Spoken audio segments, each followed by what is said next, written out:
Bienvenidos a Terror con el Profesor. Hoy les traigo un episodio especial, uno que reúne 3 horribles encuentros paranormales vividos por policías y soldados en México y Latinoamérica. Historias reales, contadas por quienes las presenciaron y que hasta el día de hoy siguen sin explicación. Seres que se arrastran en la oscuridad, sombras que persiguen a quienes deberían protegernos y apariciones que marcaron para siempre a quienes las vieron. Prepárense, porque lo que escucharán esta noche no es ficción. Son testimonios que siguen atormentando a policías y militares hasta el día de hoy. Bienvenidos a 3 horribles encuentros paranormales entre policías y soldados en México y Latinoamérica. Si te gusta el contenido, no olvides suscribirte, dar like y activar la campanita para no perderte los próximos casos. Gracias por escuchar, profesor.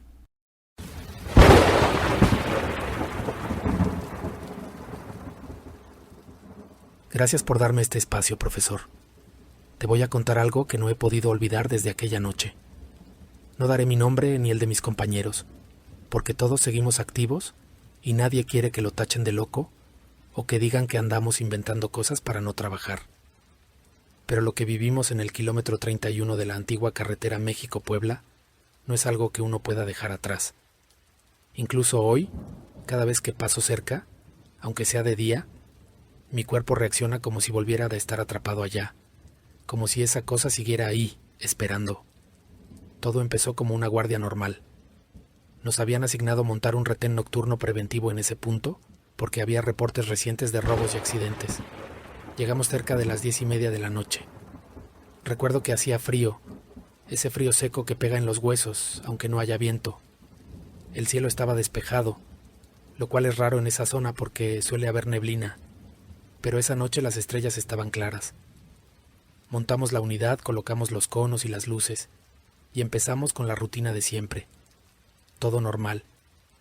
No había razón para pensar que algo estaba mal. Durante la primera hora pasaron algunos carros, un par de camiones y 2 tráileres. Lo típico. Pero de repente, sin aviso, dejó de pasar absolutamente todo. No un carro, no una moto, ni unos faros a lo lejos. Nada. Es como si alguien hubiera cerrado la carretera en los 2 sentidos, pero nosotros no vimos ni escuchamos nada. Mi compañero fue el primero en notarlo. «Oigan, ¿escuchan eso?», dijo, y todos nos quedamos quietos. Había algo raro, un silencio que no era natural. A veces en la noche dejan de escucharse carros, pero los grillos siguen, el viento se oye, los árboles hacen algún ruido. Aquí no. Era como si de un momento a otro hubiéramos quedado dentro de una burbuja donde no existía ningún sonido. No escuchábamos ni nuestras propias pisadas sobre la grava. Yo pensé que eran ideas mías, pero luego sentí una presión leve en los oídos, parecida a cuando entras a un túnel. Nadie dijo nada más, pero todos lo sentimos. A las 11:03 lo escuché por primera vez. Pasos detrás de nosotros. Pasos lentos, arrastrados, como si alguien estuviera caminando descalzo sobre tierra húmeda. Una mujer. La vimos cuando giramos con las lámparas. Estaba acercándose desde el lado del viejo puente, ese que tiene fama de accidentes desde los años 90. La mujer llevaba ropa que parecía haber sido blanca, pero estaba manchada con tierra y algo oscuro. El cabello lo tenía mojado pegado a la cara. Caminaba lento, sin prisa, como si no sintiera el frío, como si no sintiera nada. Cuando nos acercamos para auxiliarla, nunca levantó la vista. Seguía murmurando algo repetido, como una frase clavada en un bucle. «No quiero estar aquí, no quiero estar aquí». Era nuestro deber ayudarla, así que nos acercamos despacio.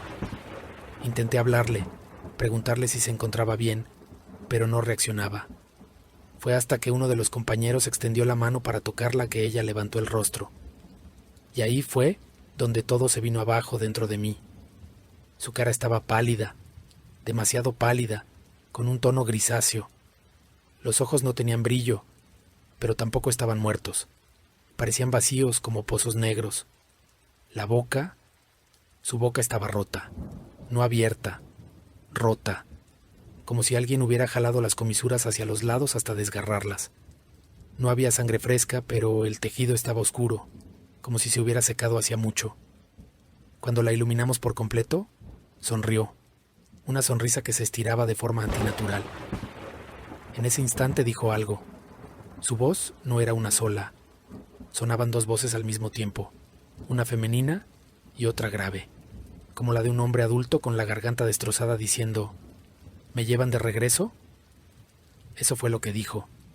Esa frase todavía me da escalofríos solo de recordarla. Cuando la escuché, mi cuerpo reaccionó sin que lo pensara. Retrocedí. Ella inclinó la cabeza como si no entendiera por qué nos movíamos así. Dio un paso hacia nosotros, pero ese paso no fue normal. Sonó como si sus huesos se quebraran al moverse, un crujido seco. Nosotros ya estábamos nerviosos, pero todavía intentábamos mantenernos profesionales. Todavía intentábamos creer que estábamos viendo algo explicable. Pero entonces, la mujer abrió la boca, más de lo que cualquier mandíbula humana podría estirarse, y emitió un grito. No fue un grito de mujer. Fue un chillido que contenía varios sonidos a la vez. Uno agudo que hacía vibrar los oídos, otro profundo que retumbaba en el pecho, y un llanto mezclado con gruñidos. Era como si varias personas estuvieran gritando desde dentro de ella. No sé cómo explicarlo. Era como si su voz fuera un coro de almas atoradas. El sonido fue tan fuerte que dos de nosotros caímos al piso agarrándonos la cabeza. Yo sentí que los ojos me lagrimeaban de lo agudo que era. En cuanto gritó, las torretas de la patrulla empezaron a parpadear. Los radios se llenaron de estática. Las luces del retén vibraban como si hubiera viento, pero no había nada. La mujer seguía acercándose con su boca rota abierta, y mientras lo hacía, repetía en esa voz doble: «No quiero estar sola, allá abajo». Y cuando dijo «allá abajo», la carretera tembló. Fue un solo golpe, pero fuerte, como si algo gigantesco hubiera golpeado el asfalto desde dentro. Mis piernas casi fallan cuando sentí eso. No tenía sentido. Nada de lo que estaba pasando tenía sentido. Y entonces apareció él. Un hombre detrás de nosotros. No escuchamos que llegara, no escuchamos pasos. Solo estaba ahí, como si hubiera salido de la oscuridad misma. Traía un uniforme viejo, como de años atrás, empapado por completo. La piel la tenía hinchada, morada, como alguien que lleva días ahogado. El agua le escurría del cuello y las manos, aunque no había ni un charco alrededor. No tenía sentido. Ese hombre estaba muerto. No había duda. Levantó la mano hacia uno de los compañeros. Mi compañero no se movió. Era como si algo lo hubiera paralizado. Yo grité que se apartara, pero él no reaccionaba.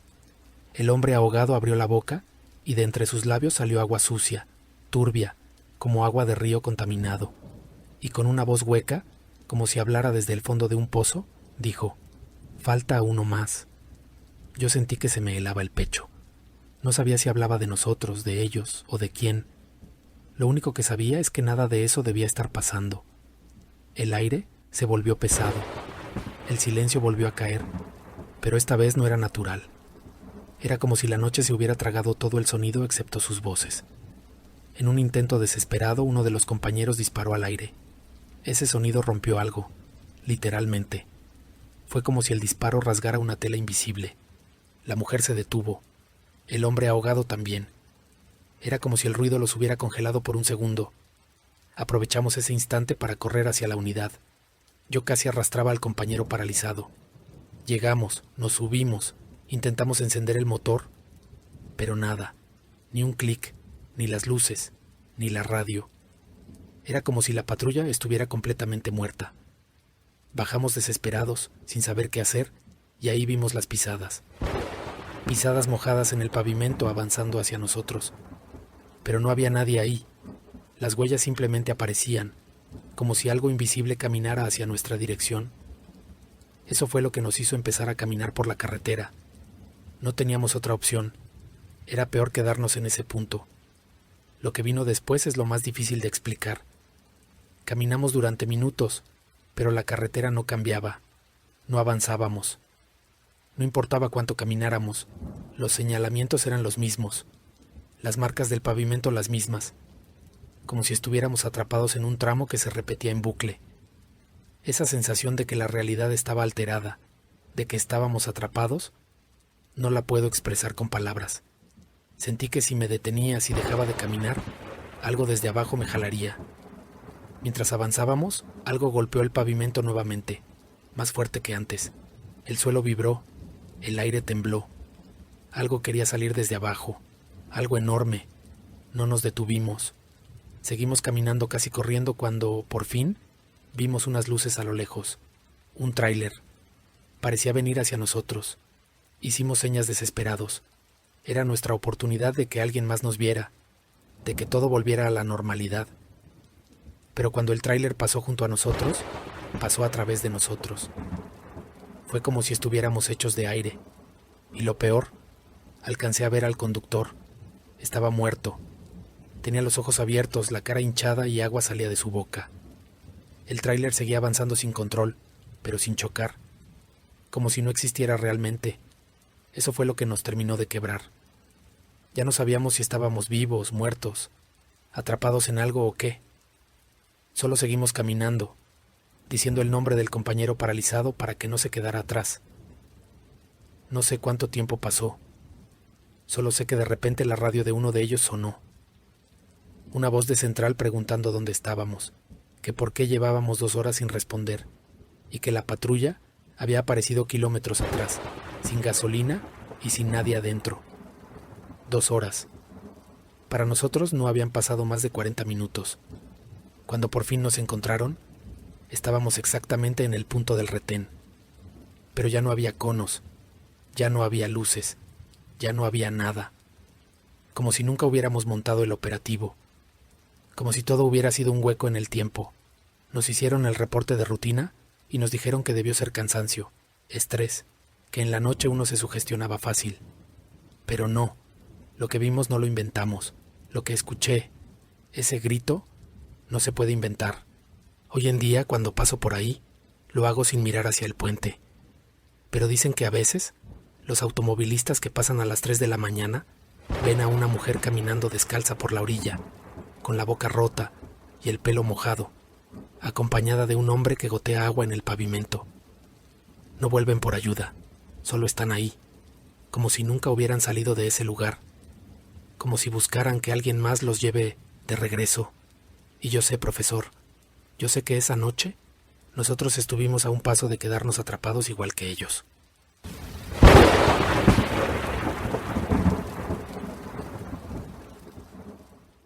Gracias por escucharme, profesor. No suelo contar estas cosas porque trabajo en una corporación donde si dices algo que suene a fantasmas, brujería o cosas fuera de lo normal, te mandan directo a evaluación psicológica. Pero sé que aquí no soy el único que ha visto algo y que, al menos, tú no me vas a juzgar. Yo fui testigo de algo que todavía me persigue cada noche cuando me toca guardia. Algo que pasó hace 2 años en Guadalajara, en una casa muy vieja, dentro del centro histórico, en un callejón donde casi no pasa gente. Y aunque oficialmente solo fue un reporte de ruidos y posible allanamiento, los que estuvimos ahí sabemos que eso no fue humano. Todo empezó por una llamada anónima, una voz de hombre, entrecortada, apenas audible, que repetía que en el callejón estrecho alguien gritaba desde dentro de una casa abandonada. El operador intentó obtener más información, pero la llamada se cortó. Cuando nos mandaron, yo ni quería ir, porque ese callejón tiene mala fama desde hace décadas. Las patrullas casi no pasan por ahí, porque está tan angosto que ni siquiera puedes entrar con la unidad. Hay que bajar a pie, y siempre se siente como si algo te observara desde las ventanas tapiadas de las casas viejas. Nadie vive ahí, ni los vagos se quedan. Esa noche estábamos haciendo rondín cerca de San Juan de Dios, y como estábamos relativamente cerca, nos llegó el despacho a nosotros. Mi compañero me dijo: «Qué raro, ese callejón no debería tener movimiento a estas horas».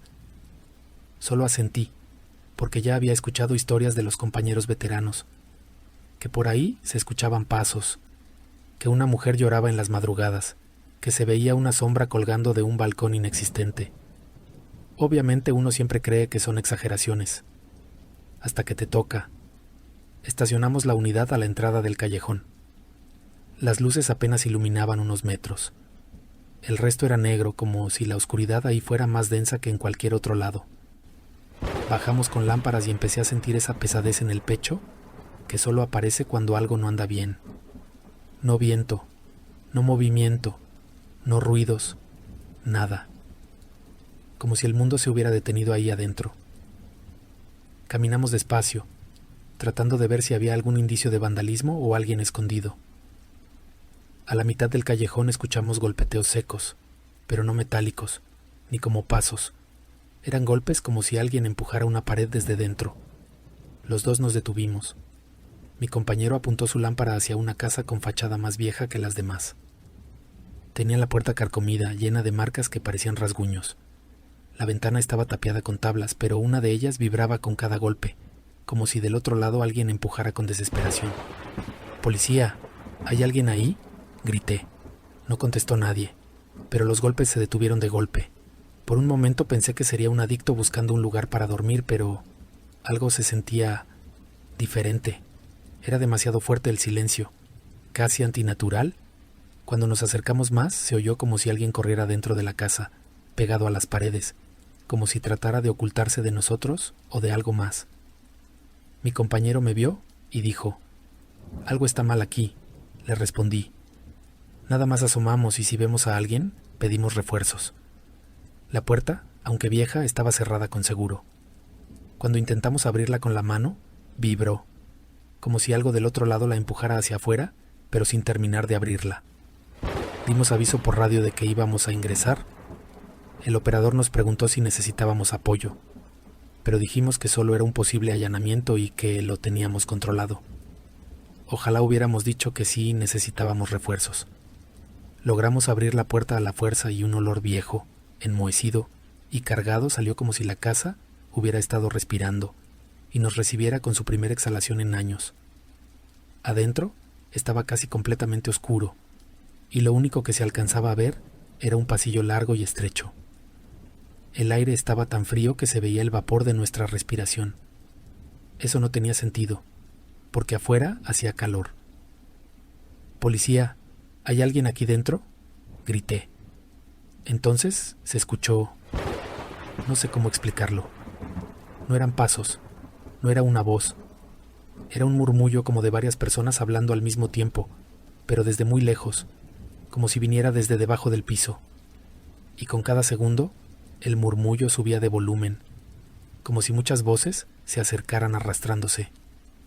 Mi compañero apuntó su lámpara hacia el fondo, donde había una puerta abierta que llevaba a una habitación. Caminamos despacio. La casa estaba llena de polvo, muebles rotos, paredes agrietadas.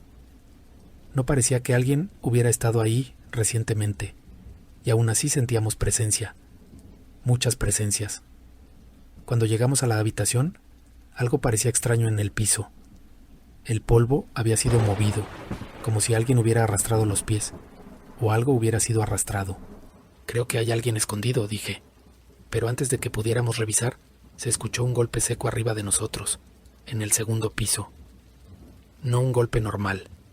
Fue como si algo pesadísimo hubiera caído.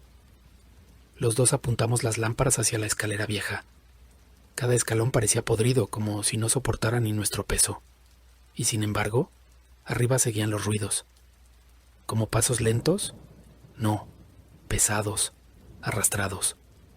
«No subimos», murmuró mi compañero. «Tenemos que verificar», respondí. Y aunque lo dije, mis piernas estaban temblando. Subimos muy despacio, tratando de repartir el peso para que los escalones no se rompieran. A mitad de la escalera se escuchó un suspiro detrás de nosotros. Un suspiro fuerte, como si alguien estuviera a centímetros de nuestro cuello. Giramos de inmediato, pero no había nadie. Cuando llegamos al segundo piso, las lámparas alumbraron un pasillo sin puertas, solo un cuarto al fondo. La sensación era insoportable, como si algo nos observara desde cada rincón. Avanzamos. El suelo crujía, pero había otro crujido más fuerte que no provenía de nosotros. Venía del cuarto del fondo. «¿Hay alguien?», grité por última vez. Y entonces, la puerta del fondo se cerró de golpe, con una fuerza imposible, casi arrancándola del marco. Los dos dimos un salto del susto. Mi compañero se acercó primero y puso la mano en la manija. Yo le dije que esperara, pero fue inútil. La puerta se abrió sola, muy despacio. La lámpara alumbró el interior. Y juro que vi algo que no tenía explicación. En la esquina del cuarto había una figura. No se veía completa, solo una silueta negra, agachada, como si estuviera encorvada sobre sí misma. No tenía forma humana clara, pero sí parecía tener un torso. No parecía hecha de carne. Más bien era como una sombra densa, demasiado sólida para ser solo oscuridad. Cuando la luz la tocó, pareció moverse un poco hacia atrás, como si la luz le molestara. Mi compañero dijo: «Salga con las manos arriba». La figura se estiró. No tenía huesos, no tenía articulaciones humanas. Se levantó como si fuera un trapo mojado siendo levantado por una fuerza invisible. Y ahí escuchamos otra vez los murmullos, pero esta vez estaban dentro de la habitación, creciendo, envolviéndonos, llenando cada rincón. Las voces repetían frases incomprensibles. Algunas sonaban como llantos, otras como risas. Mi compañero retrocedió y tropezó con algo en el suelo. Cuando alumbré, vi marcas en toda la madera, marcas de uñas, no de animales, de humanos, como si alguien hubiera intentado escapar rasguñando desesperadamente. La figura dio un paso hacia nosotros, y no hizo ruido al moverse. Era como si flotara. Disparamos. No sé cuántas veces. Las balas atravesaron la figura como si fuera humo compacto, pero aún así, el impacto la hizo vibrar. Retrocedió un poco, pero luego se estiró más, como si creciera. El pasillo detrás de nosotros se llenó de voces. Ya no eran murmullos, eran gritos, pero no gritaban palabras, eran gritos de dolor, gritos que parecían venir del piso, las paredes, el techo. Mi compañero me agarró del chaleco y gritó: «¡Vámonos, vámonos ya!». Salimos corriendo. Al bajar la escalera, la madera se rompía detrás de nosotros, como si alguien invisible la pisara con fuerza. Algo venía bajando también. No sé si era la figura o muchas, porque las voces parecían de varias. Al llegar a la puerta principal, pensé que ya estábamos fuera, hasta que la puerta se cerró sola, no un portazo. Se cerró como si alguien la mantuviera firme delante de nosotros. Mi compañero la pateaba, yo intentaba abrirla, y detrás de nosotros se escuchaban pasos acelerados, pero no pasos normales. Eran golpes secos contra el piso, como si alguien con pies deformes o demasiado grandes viniera corriendo hacia nosotros. Cuando por fin logramos abrirla, salimos casi cayendo al callejón. La puerta se cerró sola detrás de nosotros. Esta vez sí de golpe. Las voces se apagaron, los pasos cesaron, y la casa quedó completamente en silencio. Llamamos refuerzos. Registraron todo. No encontraron a nadie. Ningún rastro de movimiento reciente, ni de sombras, ni de arrastres, ni de uñas. Nada. O dormir. Esa casa sigue ahí. No la han demolido. Y la gente que vive por la zona sabe bien que no hay que pasar por ese callejón en la noche. A nosotros nunca nos volvieron a mandar ahí. Y aunque no lo digo en voz alta, cada vez que patrullo cerca mi corazón late más rápido y evito voltear al callejón, porque aunque parezca abandonado, yo sé que esa casa no está vacía. Y siento, desde la calle, que algo siempre está parado detrás de la puerta, esperando que entremos de nuevo.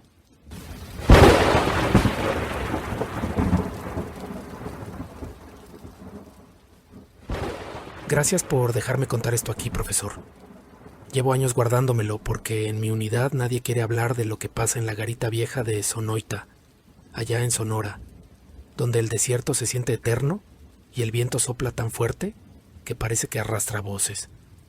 A nosotros nos tocó cubrir una guardia nocturna ahí, una sola vez, y te juro que jamás he sentido un miedo tan puro en toda mi vida. Lo que pasó esa noche no quedó registrado en ningún informe. No se habló en la base, no se escribió en ningún documento. Pero los que estuvimos ahí sabemos lo que vimos. Y aunque nadie lo diga, esa garita quedó maldita desde hace años. Yo estaba en servicio activo y me asignaron esa zona porque supuestamente era tranquila en las madrugadas. Solo es un pequeño puesto de vigilancia improvisado, hecho de concreto viejo, con una ventana rota y una caseta oxidada donde antes se guardaban radios viejos. Estané a la mitad del desierto, lejos de la carretera principal, casi como si la hubieran puesto para olvidarla. Decían que hacía décadas ahí desapareció un comandante y 2 soldados. Oficialmente fueron víctimas del calor extremo. Pero la gente del poblado cercano cree otra cosa. Dicen que el desierto se tragó algo más que sus cuerpos. Cuando nos tocó cubrir ese punto, éramos solo 2. Mi compañero, al que no voy a nombrar porque sigue activo, y yo. Llegamos justo antes de medianoche. El aire estaba seco, no corría nada de viento y el silencio era tan absoluto que casi dolía. Ni insectos, ni coyotes, ni nada. Eso ya era raro. En el desierto siempre se escucha algo. La garita tenía una puerta de lámina que rechinaba con apenas moverla. Al entrar, un olor viejo como a tierra húmeda y metal oxidado nos golpeó de frente. La radio de la mesa estaba desconectada, aunque se supone que siempre la dejan encendida. Intentamos prenderla, pero solo emitía estática. Ninguna frecuencia entraba, ni siquiera la señal general. Parece que esto no sirve, dijo mi compañero. Pues ni modo, usamos los portátiles. Pasó la primera media hora sin nada extraño, solo el calor insoportable. Luego, sin aviso, el viento comenzó a soplar con una fuerza tremenda. La arena chocaba contra las paredes de la garita como pequeñas agujas, y entre el sonido del viento empezamos a escuchar algo más. Era como un lamento. No sonaba a un animal, era humano, un llanto seco, entrecortado, como el de alguien que lleva horas suplicando en voz baja. Nos quedamos quietos, escuchando. No podía venir de afuera, porque el viento era demasiado fuerte, y aún así se escuchaba claro, como si viniera de dentro de la garita misma. Mi compañero dijo que quizá la estructura resonaba, pero ambos sabíamos que eso era solo para tranquilizarnos. El llanto se transformó en murmullos. No eran palabras claras, sino un murmullo repetitivo, urgente, que parecía moverse de un rincón a otro. Miré a mi compañero y estaba blanco. Me dijo, ¿tú escuchas eso? Asenté. De repente, el viento se detuvo por completo, como si alguien hubiera cerrado una puerta gigantesca allá afuera, y el silencio fue reemplazado por pasos, lentos, fuertes. Venían del lado derecho de la garita, del exterior, rodeándola. Podíamos escuchar claramente la arena crujir bajo algo pesado, como botas, pero no era el sonido normal de una pisada humana.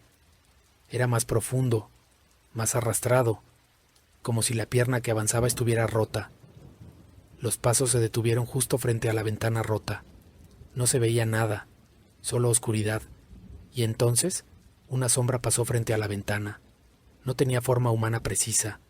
Era demasiado alta, demasiado delgada, como si los huesos estuvieran largos de más. Mi compañero susurró, ¿eso qué es? Yo no respondí. Estaba paralizado. La sombra volvió a pasar más lenta esta vez, como si estuviera observando adentro. Me acerqué un poco, levantando la lámpara. Apunté hacia afuera. El haz de luz iluminó la nada, pura arena, aunque yo había visto esa figura con mis propios ojos. Vamos a cerrar la puerta, dije. Cuando fui hacia ella, la lámina estaba helada. No solo fría, helada como si la hubieran dejado en un congelador. Eso no tiene sentido en medio del desierto en verano. Apenas tocamos la puerta para cerrarla, se escuchó un golpe fuertísimo del otro lado, como si algo la hubiera pateado con toda su fuerza. Dimos un salto hacia atrás. La lámina vibró, doblándose ligeramente hacia adentro, como si una fuerza gigantesca la empujara. «¡Retrocede!», gritó mi compañero. Tomamos posición, apuntando nuestras armas hacia la puerta. Los golpes siguieron, pero ahora eran varios, como si varias manos o algo similar golpeara al mismo tiempo. No eran golpes humanos, eran más torpes, irregulares, como si algo no supiera usar sus extremidades. El viento volvió a soplar, esta vez cargado de un sonido que jamás olvidaré. Risas, no risas humanas. Eran risas huecas, sin emoción, como si vinieran de gargantas que no habían reído nunca. Risas que sonaban imitadas, mal hechas, como si algo intentara sonar como una persona y fallara. Mi compañero dijo, «Esto no es un coyote ni un cabrón perdido. Esto no es nada normal». Los golpes cesaron de pronto, y un segundo después escuchamos una voz clara, nítida. «¿Por qué no salen?» Esa voz no venía ni de la puerta, ni de la ventana. Venía del interior de la garita, desde una esquina oscura detrás de nosotros. Giramos de inmediato, alumbrando con las lámparas. Ahí no había nadie. Pero el polvo del piso se movía, como si algo invisible se arrastrara lentamente. El olor a tierra mojada se intensificó, mezclado con un olor metálico, como a sangre vieja. La voz volvió a hablar, ahora desde el techo. «No pueden irse. La lámpara iluminó las vigas del techo y por un segundo vi algo colgando. No una persona, no un animal. Era una silueta larga que goteaba algo oscuro, como si estuviera derritiéndose. Disparamos. Las balas atravesaron la figura y se incrustaron en la lámina del techo. La silueta se esfumó como humo. Antes de que pudiéramos reaccionar, la puerta se abrió sola, con un chirrido lento, muy lento, como invitándonos a salir. Mi compañero agarró mi brazo. «No salgas, no salgas». El viento entró de golpe, apagando nuestras lámparas. En la oscuridad absoluta escuchamos pasos dentro de la garita, muchos, alrededor de nosotros, como si varias personas caminaran en círculo. Podíamos sentir el piso vibrar bajo nuestros pies. Algo me tocó el hombro, frío, seco, como una mano huesuda. Grité. Mi compañero también. Logramos encender las lámparas otra vez y vimos claramente las huellas en el polvo de la garita. Muchas huellas. Algunas parecían botas, pero otras parecían pies descalzos, deformes, con dedos demasiado largos. Y había huellas pequeñas, como de niños. Pero no había nadie ahí. Las radios portátiles se encendieron solas. De ellas salieron las mismas risas huecas. Y entre las risas, una voz profunda. «Ustedes, ¿también? Se quedarán». Fue suficiente. Salimos corriendo hacia la camioneta. La garita quedó atrás en silencio total. Pero mientras nos alejábamos, pude ver por el espejo retrovisor que alguien estaba parado en la entrada. No era humano. Era una figura negra, doblada, como si sus extremidades no fueran del largo correcto. Y detrás de ella, otras dos, más pequeñas, salieron lentamente y se quedaron mirando hacia nosotros. Cuando regresamos a la base, reportamos la radio dañada, los ruidos del desierto y nada más. No dijimos lo que realmente pasó. Nadie nos hubiera creído. Una semana después, nos dijeron que otra patrulla fue enviada a revisar la misma garita porque los sensores detectaron movimiento. Fueron 3 hombres. Ninguno escuchó llantos, ni voces, ni risas. Pero cuando revisaron dentro, encontraron marcas nuevas en las paredes, como manos embarradas en tierra, todas apuntando hacia la puerta. Nadie cubre guardia ahí ahora. La garita quedó fuera de servicio. Pero si pasas por la carretera hacia Sonoita en la madrugada, dicen que se ve una figura parada a lo lejos, muy alta, muy delgada, solo mirando hacia el camino. Y algunas personas han escuchado, mezclado con el viento, una voz que pregunta: ¿por qué no regresan? Yo jamás volveré, y cada vez que siento el viento soplar fuerte, recuerdo esas risas y ese frío imposible. El desierto no está vacío, nunca lo ha estado.